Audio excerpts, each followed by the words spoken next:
আসসালামু আলাইকুম, স্বাগত জানাচ্ছি চ্যানেল আই সংবাদে। এখনকার সংবাদ আয়োজন নিয়ে আপনাদের সাথে আছি মেহেরুন্নেসা তাহমিনা। বিস্তারিত সংবাদের শুরুতে জানিয়ে দিচ্ছি ফ্রেশ আটা, ময়দা, সুজি। সংবাদ শিরোনামগুলো। টেকসই প্রত্যাবাসনের মাধ্যমেই রোহিঙ্গা সংকটের সমাধান সম্ভব বললেন প্রধান উপদেষ্টা।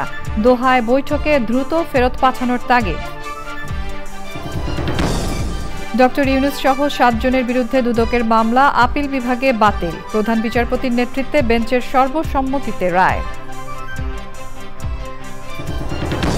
শিক্ষা উপদেষ্টার অনুরোধের পরও ভিসির পদত্যাগ দাবিতে অনশনে কুয়েট শিক্ষার্থীরা। 37 শিক্ষার্থীর বহিষ্কারাদেশ প্রত্যাহার, হল খুলে দেওয়ার সিদ্ধান্ত। এবং সিলেট টেস্টে বাংলাদেশের বিপক্ষে 3 উইকেটের জয়ে সিরিজে জিম্বাবুয়ের লিড। মিরাজের 10 উইকেটের পরও 4 দিনে জিতল আফ্রিকান প্রতিপক্ষ।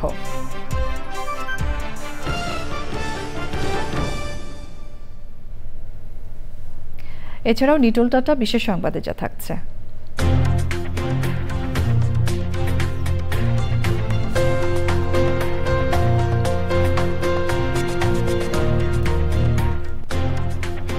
ক্রোয়েশিয়ায় ইস্টার ডিম উৎসব উদযাপনের খবর।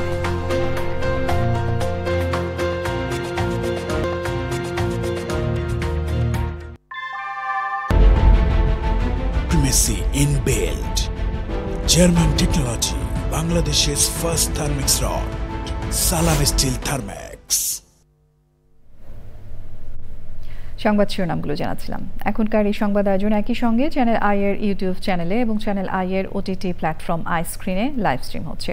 এবার যাচ্ছে বিস্তারিত প্রসঙ্গে।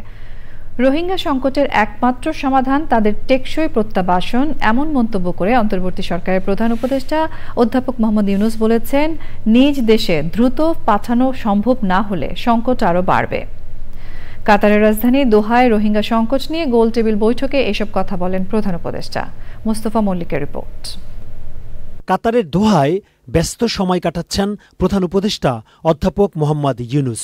প্রধান উপদেষ্টা অধ্যাপক মোহাম্মদ ইউনূসকে আনুষ্ঠানিক গার্ড প্রদান করেছে কাতারের সশস্ত্র বাহিনী।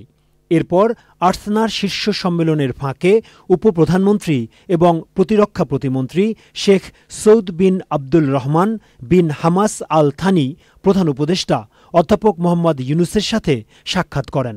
সাক্ষাৎকালে প্রধান উপদেষ্টা কাতারের সশস্ত্র বাহিনীতে বিভিন্ন পরিষেবার 725 জন সশস্ত্র বাহিনীর সদস্যকে ডেপুটেশনে পাঠানোর বাংলাদেশের প্রস্তাব গ্রহণ করার জন্য মন্ত্রী এবং Sheikh Tamim bin Hamad al থানির নেতৃত্বে কাতারের নেতৃত্বকে ধন্যবাদ জানান।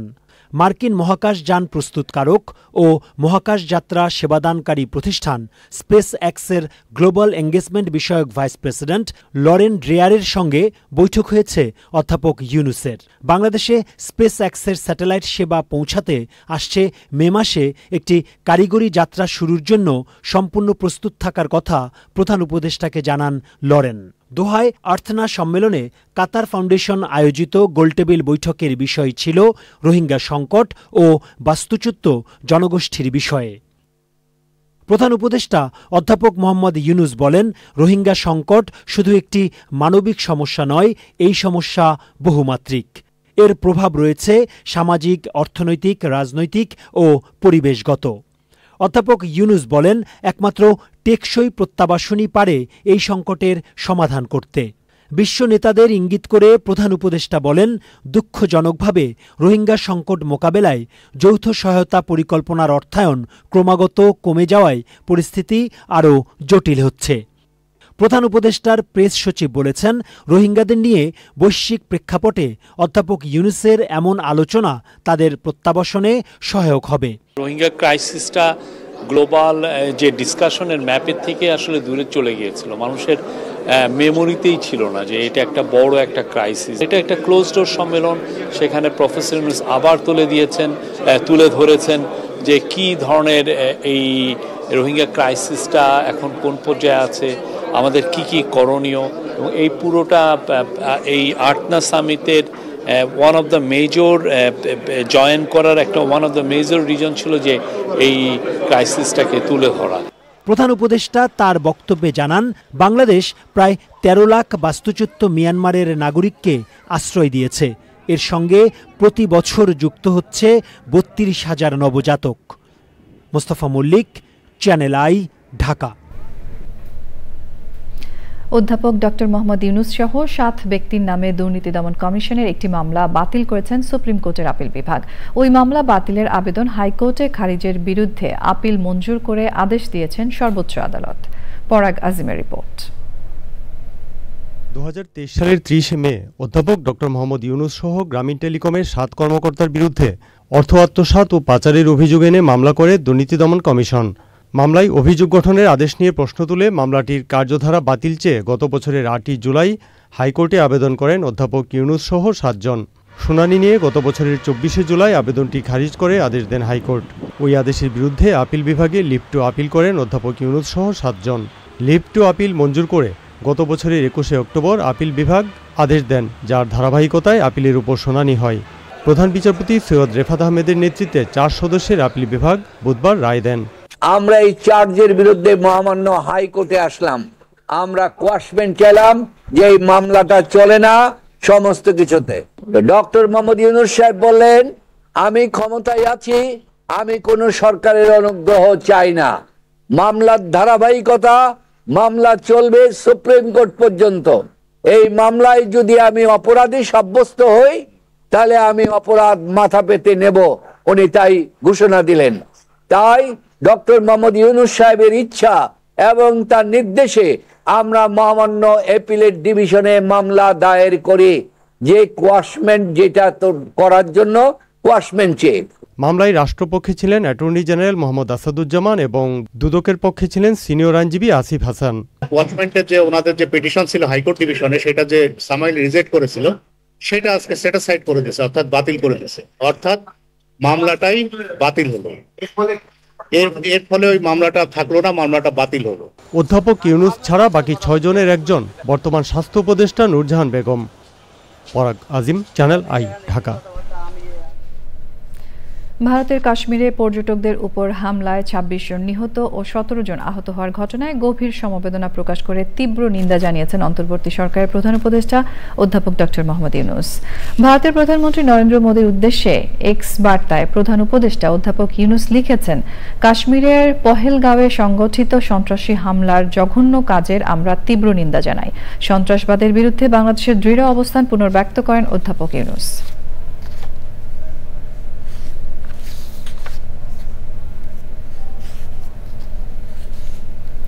শনিবার ক্যাথলিক খ্রিস্টানদের প্রধান ধর্মগুরু পোপ ফ্রান্সিসের অন্ত্যেষ্টিক্রিয়ায় বাংলাদেশ সহ বিভিন্ন দেশের রাষ্ট্র ও সরকার প্রধান অংশ নেবেন। শনিবার প্রয়াত পোপের অন্ত্যেষ্টিক্রিয়ায় প্রায় ২.৫ লাখ মানুষ সমবেত হবে বলে ধারণা করা হচ্ছে। ভ্যাটিকানের স্থানীয় সময় শনিবার সকাল ১০টায় অন্ত্যেষ্টিক্রিয়ার আনুষ্ঠানিকতা শুরু হবে। বুধবার স্থানীয় সময় সকাল ৯টায় পোপের মরদেহ সেন্ট পিটার্স ব্যাসিলিকা গির্জায় নেওয়া হবে। সমাহিত করার আগে সেখানে রাখা মরদেহের প্রতি শ্রদ্ধা নিবেদন করতে পারবেন সাধারণ মানুষ। পোপ ফ্রান্সিসের অন্ত্যেষ্টিক্রিয়ায় অন্তর্বর্তী সরকারের প্রধান উপদেষ্টা ডক্টর মোহাম্মদ ইউনুসের যোগ দেওয়ার কথা নিশ্চিত করেছেন প্রেস সচিব শফিকুল আলম। যুক্তরাষ্ট্রের প্রেসিডেন্ট ডোনাল্ড ট্রাম্প, ফ্রান্সের প্রেসিডেন্ট ইমানুয়েল ম্যাক্রো, স্পেনের রাজা ষষ্ঠ ফিলিপ, রানী লেতিজিয়া এবং যুক্তরাজ্যের প্রিন্স উইলিয়ামও যোগ দেবেন পোপের অন্ত্যেষ্টিক্রিয়ায়। এছাড়াও আরও যেসব রাষ্ট্রপ্রধান পোপের অন্ত্যেষ্টিক্রিয়ায় যোগ দেবেন তাদের মধ্যে রয়েছেন পোপ ফ্রান্সিসের নিজের দেশ আর্জেন্টিনার প্রেসিডেন্ট হাভিয়ের মিলেই, ব্রাজিলের president Luiz Inacio Lula da Silva, পোল্যান্ডের প্রেসিডেন্ট আন্দ্রেজ দুদা, ইউক্রেনের প্রেসিডেন্ট ভলোদিমির জেলেনস্কি, যুক্তরাজ্যের প্রধানমন্ত্রী কিয়ার স্টারমার, ইটালির প্রধানমন্ত্রী জর্জিয়া মেলোনি এবং ইউরোপিয়ান কমিশনের president Ursula von der Leyen.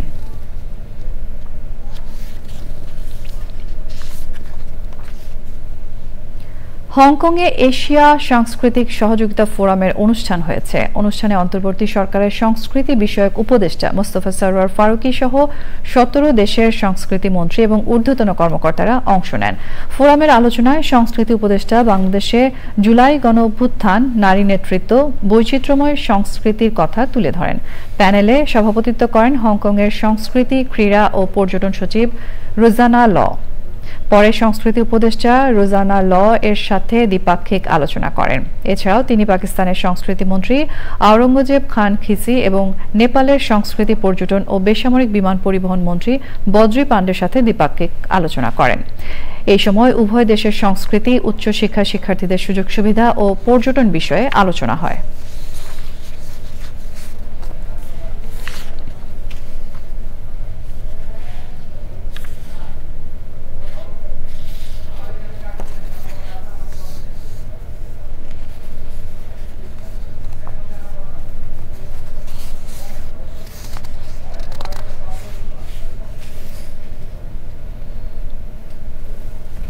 শব্দ দূষণ রোধে মনস্তাত্ত্বিক ও আচরণগত পরিবর্তন জরুরি বলে মন্তব্য করেছেন পরিবেশ, বন ও জলবায়ু পরিবর্তন উপদেষ্টা সৈয়দা রিজওয়ানা হাসান। আগারগাঁওয়ে পরিবেশ অধিদপ্তরের শব্দ দূষণ নিয়ন্ত্রণে সমন্বিত ও অংশীদারিত্বমূলক প্রকল্পের তৃতীয় সংশোধনীতে উপযুক্ত কার্যক্রম নির্ধারণের লক্ষ্যে আয়োজিত পরামর্শমূলক কর্মশালায় প্রধান অতিথির বক্তব্যে এসব কথা বলেন তিনি। সে সময় বক্তারা দূষণ প্রতিরোধে সার্বিক সচেতনতা, সামাজিক আন্দোলন ও আইনের কঠোর প্রয়োগে গুরুত্ব আরোপ করেন। মোশাহেদ রনির রিপোর্ট। প্রতিনিয়ত বাড়তে থাকা শব্দ দূষণে পরিবেশ প্রতিবেশের পাশাপাশি জনস্বাস্থ্যের যেমন ক্ষতি করছে, তেমনি ক্ষতিগ্রস্ত হচ্ছে বাস্তুতন্ত্র। নিরাপদ ভবিষ্যৎ বিনির্মাণে শব্দ দূষণ রোধে কর্মশালা। আলোচনায় উঠে আসে দূষণের নানামুখী চিত্র ও করণীয়। আমরা সেন্ট মার্টিনে বেড়াতে যাচ্ছি, বিশাল এক টেপ রেকর্ডার হাতে করে নিয়ে রাত্রে বেলায় বিচের পাশে গিয়ে বিশাল জোরে আমরা রেকর্ড ছেড়ে দিচ্ছি। ওখানে যে মাছগুলো আছে ভয় পেয়ে চলে যায়, এখান থেকে কাঁকড়াগুলো থাকে না। সচেতনতা যতক্ষণ পর্যন্ত আমাদের মধ্যে না আসতেছে, আমরা আইন করে, শুধুমাত্র আইন করে এটা হবে না।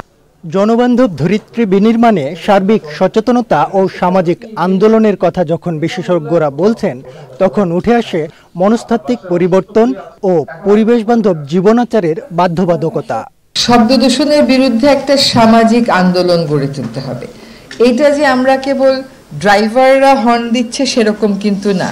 কাজে আমাদের আচরণগত এবং মনস্তাত্ত্বিক পরিবর্তনটা শব্দ দূষণের ক্ষেত্রে অত্যন্ত জরুরি। একটা হচ্ছে সচেতনতা, আরেকটা হচ্ছে এনফোর্সমেন্ট। বহুদিনের সমস্যা একদিনে সমাধান করা সম্ভব না, কিন্তু প্রক্রিয়া শুরু করলে আর কার্যক্রম অব্যাহত রাখলে অবশ্যই উল্লেখযোগ্যভাবে এটাকে কমিয়ে আনা সম্ভব হবে।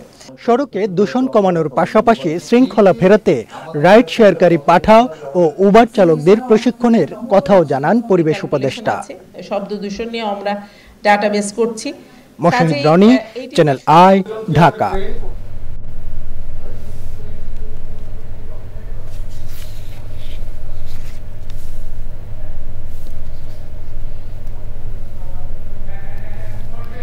স্বরাষ্ট্র উপদেষ্টা অবসরপ্রাপ্ত লেফটেন্যান্ট জেনারেল মোহাম্মদ জাহাঙ্গীর আলম চৌধুরী বলেছেন, পার্বত্য চট্টগ্রামের পাহাড় আগের চাইতে অনেক বেশি শান্ত আছে এখন। অপহরণের মতো ছোটখাটো ঘটনা সমতলে আরো বেশি হয়। সরকার মিয়ানমারের সাথে যোগাযোগ করলেও বর্ডার দখল করে আছে আরাকান আর্মি। ইম্পোর্ট বা এক্সপোর্ট করতে হলে মিয়ানমার সরকারকে টাকা দিতে হয়, আরাকান আর্মিরাও টাকা নেয়। এসব সমস্যা সমাধানের চেষ্টা চলছে বলে জানান উপদেষ্টা।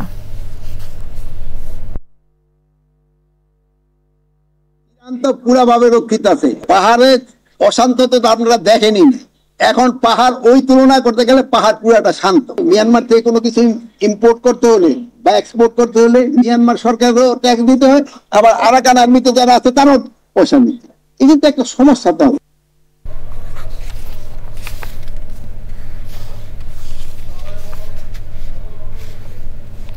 নগরে ভবনের উপরে ছাদ কৃষির আয়োজনে নিরাপদ সবজি ও ফসল উৎপাদনে উদ্যোক্তাদের আছে ভিন্ন ভিন্ন উপলব্ধি। রাজধানীর উত্তরায় কানিজ জাহান ফেরদৌস এর ছাদ কৃষি শুরু 16 বছর আগে। যে উদ্যোগটিতে তার ব্যস্ততা তাকে দিয়েছে একাকিত্ব থেকে মুক্তি। বিস্তারিত জানাচ্ছেন শাইখ সিরাজ। ঢাকা উত্তরার 11 নম্বর সেক্টরে কানিজ জাহান ফেরদৌসের 5 তলা বাসভবন।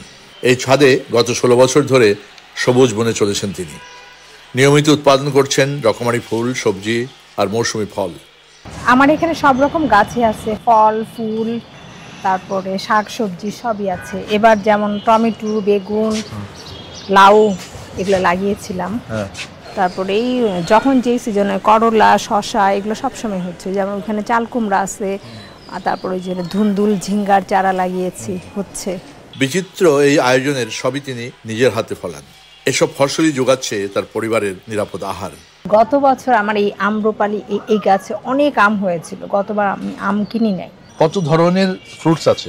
আম, কাঁঠাল, জাম, লিচু, তারপরে যে জামরুল, 2-3 রকমের জামরুল আছে, তারপর আমরা আছে। ফল মোটামুটি দেশি ফল আছে সবগুলোই, জি, যে আঙুর, তারপরে জামরা হচ্ছে ছোট ছোট।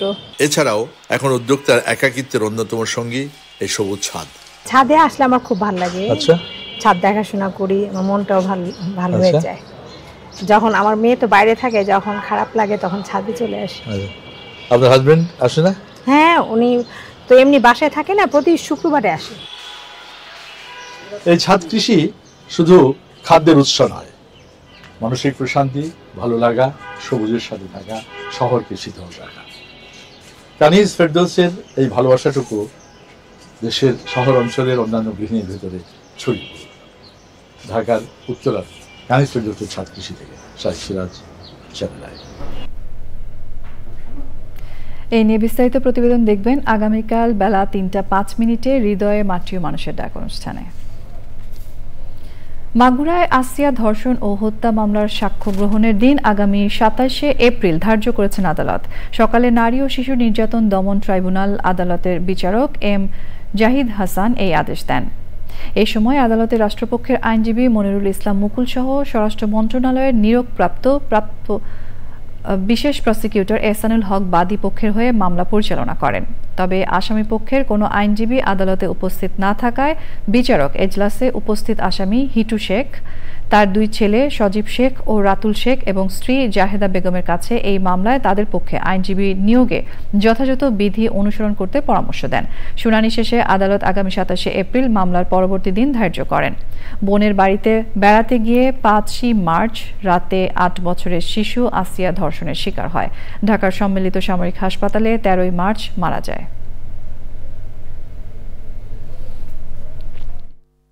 সাধারণ মানুষের জনমতের দাবির প্রতি সরকারের পূর্ণ সমর্থন রয়েছে এবং সে কারণেই এই মামলাটিকে স্বরাষ্ট্র মন্ত্রণালয় অতি গুরুত্বপূর্ণ মামলা হিসেবে বিবেচনা করেই আমাকে দায়িত্ব দিয়েছেন two assist my learned friends including the learned public prosecutor.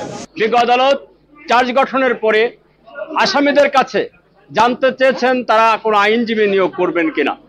তারা আইনজীবী নিয়োগের, আসামের আইনজীবী নিয়োগের ইচ্ছা পোষণ করাই বিজ্ঞ আদালত লিগাল এইডের মাধ্যমে যথাযথ প্রক্রিয়া অনুসরণ করে জেল কর্তৃপক্ষের মাধ্যমে আবেদন করার জন্য তাদেরকে পরামর্শ দিয়েছেন।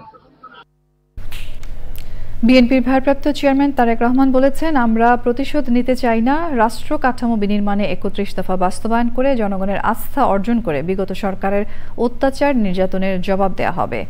রংপুরে বিএনপির 31 দফার প্রশিক্ষণ কর্মশালায় ভার্চুয়ালি যুক্ত হয়ে তিনি বলেন, যত জনগণের কাছে পৌঁছানো যাবে তত ভালোভাবে প্রতিপক্ষকে মোকাবেলা করা যাবে। রাহুল রায় রিপোর্ট।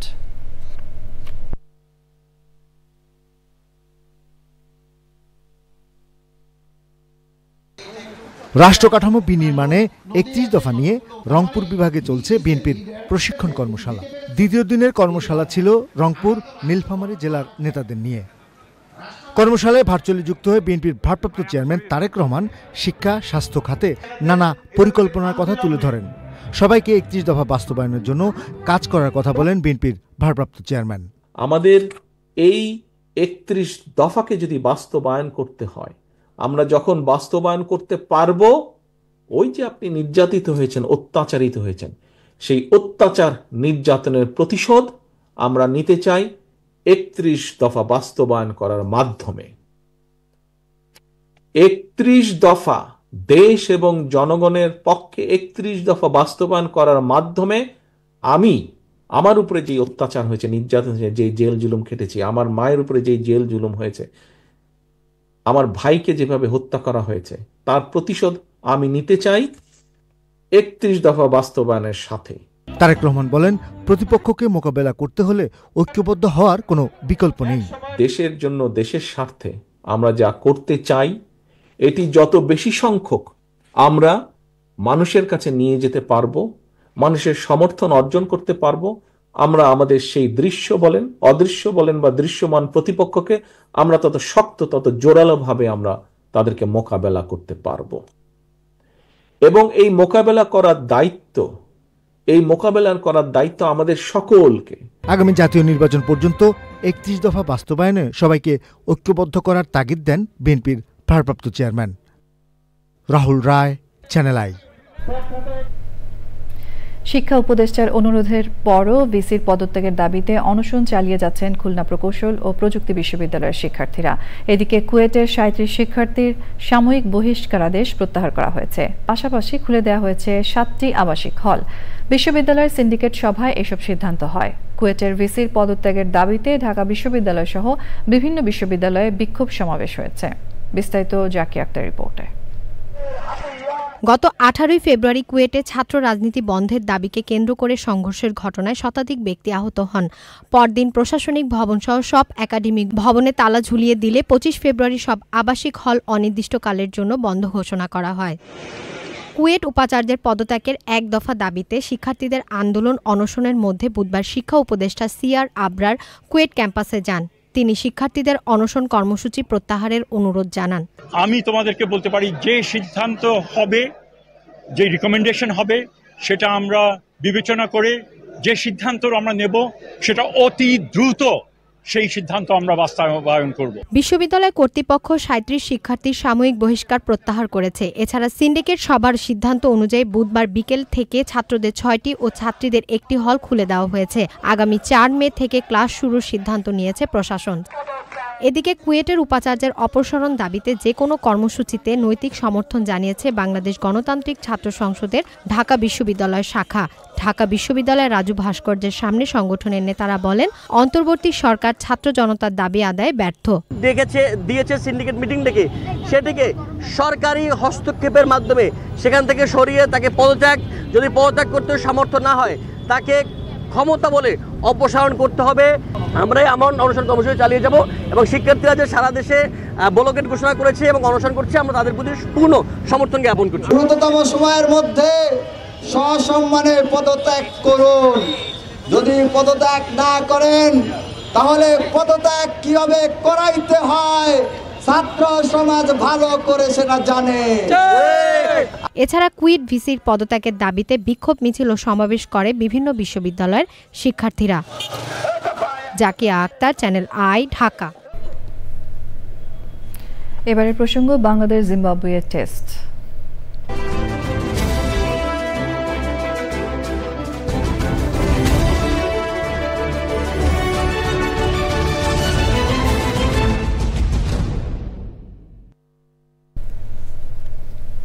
সিলেট টেস্টে জয় পেয়েছে জিম্বাবুয়ে। বাংলাদেশকে 3 উইকেটে হারিয়েছে সফরকারীরা। টস জিতে প্রথমে ব্যাট করে বাংলাদেশ 191 রানে অল আউট হয়। জবাবে জিম্বাবুয়ে তোলে 273 রান। দ্বিতীয় ইনিংসে বাংলাদেশ 255 রানে অল আউট হলে জিম্বাবুয়ের সামনে টার্গেট দাঁড়ায় 174 রান।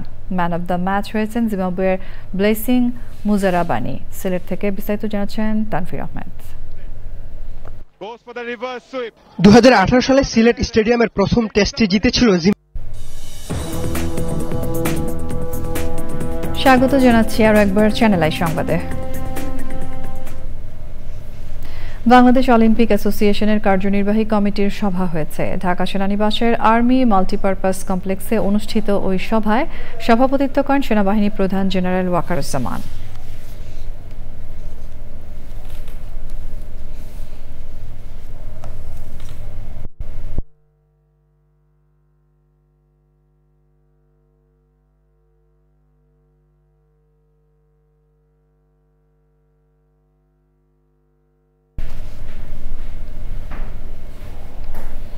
ভারত নিয়ন্ত্রিত জম্মু ও কাশ্মীরের অন্যতম পর্যটন কেন্দ্র পহেলগাঁওয়ে জঙ্গি হামলায় পর্যটক সহ 26 জন নিহত হয়। মঙ্গলবার রাত থেকে গোটা এলাকা জুড়ে চিরুনি অভিযানে নেমেছে নিরাপত্তা বাহিনী। পাকিস্তান ভিত্তিক নিষিদ্ধ সংগঠন লস্কর-ই তৈয়বার সংশ্লিষ্ট গোষ্ঠী দ্য রেসিস্ট্যান্স ফ্রন্ট হামলার দায় স্বীকার করেছে। কাশ্মীর পৌঁছে প্রশাসন এবং পুলিশ কর্মকর্তাদের সঙ্গে বৈঠক করেছেন কেন্দ্রীয় স্বরাষ্ট্রমন্ত্রী অমিত শাহ। সে সময় ছিলেন জম্মু ও কাশ্মীরের মুখ্যমন্ত্রী ওমর আবদুল্লাহ।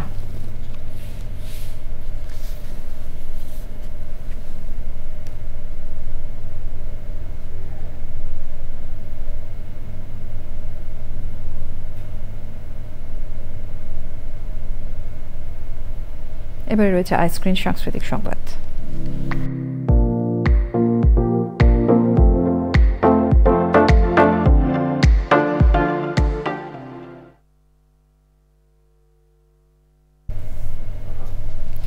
বিনোদনের দুনিয়া ওটিটি প্ল্যাটফর্ম আইস্ক্রিন। এই প্ল্যাটফর্মে আসছে নতুন ওয়েব ড্রামা মন্টি বুবলি, যেখানে তুলে ধরা হয়েছে দুই ঠকবাজ তরুণ তরুণীর প্রেমের গল্প। নাটকটিতে অভিনয় করেছেন সাইদুর রহমান পাভেল ও সামান্তা পারভেজ। পরিচালনায় ছিলেন কামরুল জিন্না। 26শে এপ্রিল থেকে আইস্ক্রিনে নাটকটি পরিদর্শিত হবে।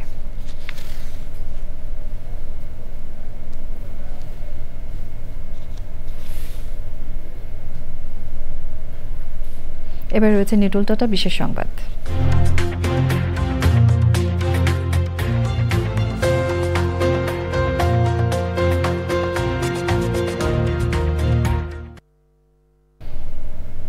ক্রোয়েশিয়ায় ব্যতিক্রমধর্মী ইস্টার ডিম উৎসব হয়েছে। ইস্টার ডিম হলো ইস্টার উৎসবে সবচেয়ে পরিচিত একটি ঐতিহ্য। ইস্টার ডিমের প্রথা খ্রিস্ট ধর্মের প্রথম দিকে শুরু হয়েছিল। বিশেষ করে খ্রিস্টানরা যিশুর রক্তের স্মরণে ডিমগুলোকে লাল রঙে রং করত।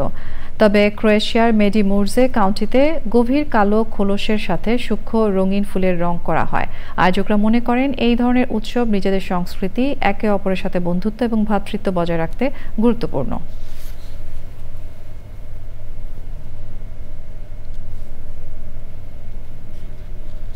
কৃষি সংবাদ।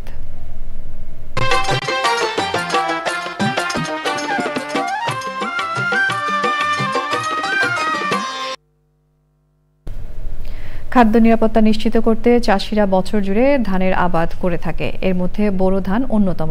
এবার সেই বোরো ধান চাষের লক্ষ্যমাত্রা পূরণ হয়েছে মেহেরপুরে। আর কিছুদিনের মধ্যে শুরু হবে ধান কাটা। প্রাকৃতিক বিপর্যয় না হলে বিঘা প্রতি 20 থেকে 25 মণ ধান পাওয়ার আশা কৃষকের।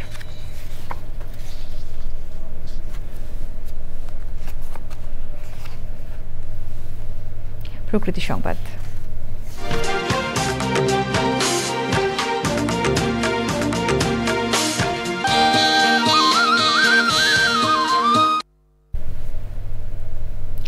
তলদেশ ভরাট হয়ে কমছে বাইক্কা বিলের গভীরতা। এতে স্বাভাবিক নাব্য হারিয়ে হুমকিতে বিলের জলজ জীববৈচিত্র্য ও মৎস্য সম্পদ।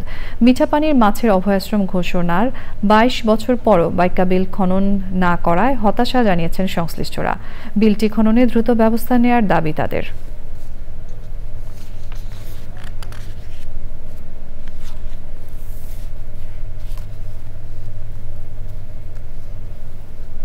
পূবালী ব্যাংক বাণিজ্য সংবাদ।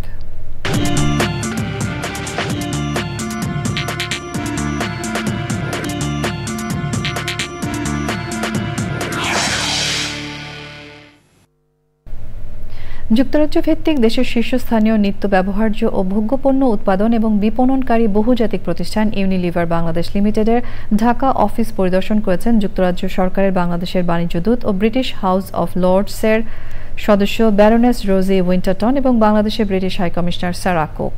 প্রতিনিধি দলকে স্বাগত জানান ইউনিলিভার বাংলাদেশের সিনিয়র কর্মকর্তারা জানান উচ্চ পর্যায়ের এই সফর ইউনিলিভারের জন্য একটি গুরুত্বপূর্ণ প্ল্যাটফর্ম হিসেবে কাজ করছে, যেখানে ব্রিটিশ ঐতিহ্য থেকে বেড়ে ওঠা এই প্রতিষ্ঠান বাংলাদেশের সামাজিক ও অর্থনৈতিক বিকাশে একটি অপরিহার্য অংশ হয়ে উঠেছে। সফর উপলক্ষে অনুষ্ঠানে ইউবিএল এর কর্মকর্তারা প্রতিষ্ঠানের 6 দশকের যাত্রা উপস্থাপন করেন।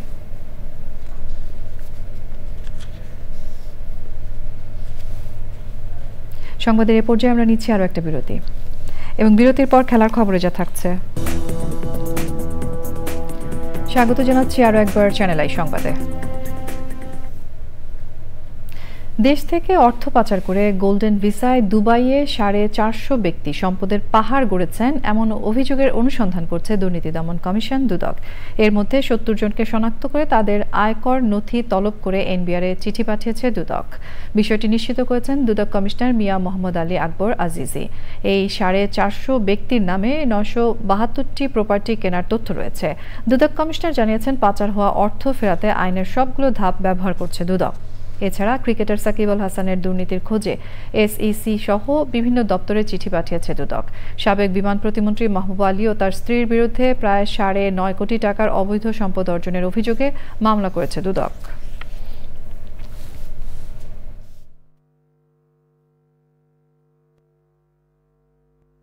মাননীয় প্রধান উপদেষ্টার সাথে মাননীয় চেয়ারম্যান ব্যক্তিগতভাবে যোগাযোগ রাখছেন যে কিভাবে আমাদের পাচার হয়ে যাওয়া টাকা ফেরত আনা সম্ভব। পাচার হওয়া টাকা ফেরত আনা এটা জন্য সবচাইতে যতগুলো আমাদের আইনি শক্তি আছে সবটার প্রয়োগ করা হবে, এই ব্যাপারে কোনো ছাড় নাই। পাচারকারীকে ধরা বড় মুশকিল, পাচারকারী শয়তানের মতো। পাচারকারীর জন্য আমরা দুর্ভোগ ভোগ করছি, কিন্তু পাচারকারীকে যদি কোনো না কোনোভাবে আমরা ধরতে পারি ইনশাল্লাহ আমরা কোনো ছাড় দেব না। এবারে রয়েছে খেলার খবর।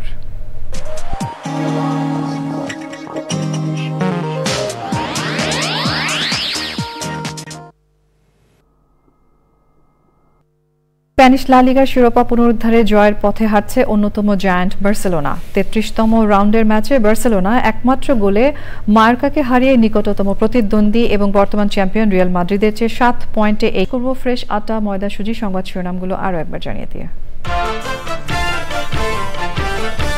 টেকসই প্রত্যাবাসনের মাধ্যমেই রোহিঙ্গা সংকটের সমাধান সম্ভব বললেন প্রধান উপদেষ্টা। দোহায় বৈঠকে দ্রুত ফেরত পাঠানোর তাগিদ। ডক্টর ইউনূস সহ 7 জনের বিরুদ্ধে দুদকের মামলা আপিল বিভাগে বাতিল। প্রধান বিচারপতির নেতৃত্বে বেঞ্চের সর্বসম্মতিতে রায়। শিক্ষা উপদেষ্টার অনুরোধের পরও ভিসির পদত্যাগ দাবিতে অনশনে কুয়েট শিক্ষার্থীরা। 37 শিক্ষার্থীর বহিষ্কারাদেশ প্রত্যাহার, হল খুলে দেওয়ার সিদ্ধান্ত। এবং সিলেট টেস্টে বাংলাদেশের বিপক্ষে 3 উইকেটের জয়ে সিরিজে জিম্বাবুয়ের লিড। মিরাজের 10 উইকেটের পরও 4 দিনে জিতল আফ্রিকান প্রতিপক্ষ।